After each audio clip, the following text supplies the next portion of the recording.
If you like this clip, then make sure you hit that subscribe button. We also are going to be posting the full length interviews on my other channel, so make sure you're subscribed over there as well. That channel is much more established, but this one right here is going to be 4 clips and some content that is going to be very similar to this, so much love and respect.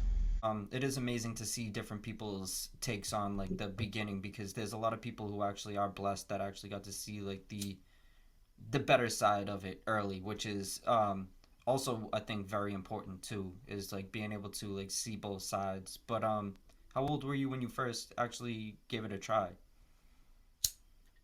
I definitely tried edibles when I was 13, and then I was smoking by 14 for sure.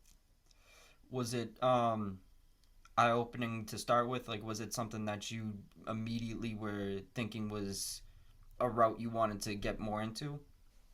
No, not at all. It was really just regular. Like people would have weed and it was something that, would go down at a party or whatever. Yeah, it was. It was not something that I had a particularly strong interest in. I think that when I was thinking about talking today, I realized that a lot of my favorite memories were like of Googling strains and thinking about what the different effect profiles would be. Oh. And like the high time stuff around that. So like 2009, 10, 11. Like preparing for the experience was always really exciting in a way.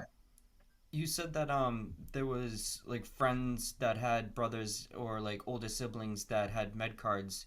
Was there anyone that got you into googling stuff, or was there anyone that like guided you into learning more about it? Yeah, no, for sure. I had a really close homie. Like we didn't go to the same school or anything. We would just kick it. And he was always interested in finding, I think as I look back on it, maybe more stimulating type stuff, but he was super into like super silver hazes, train wrecks. Uh, and at the time I'd only ever had like blue dreams or cushes or whatever. And so it was like, oh, this is different. This is cool. Do you think that that is important to have someone around, or do you think it's sometimes better to go on your own quest?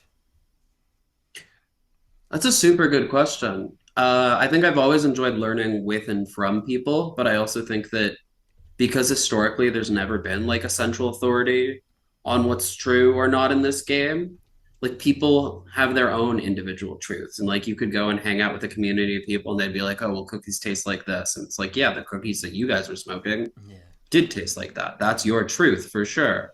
But I kind of think that if you stick with one group of people who have one group of history, you're going to only get that version of the story.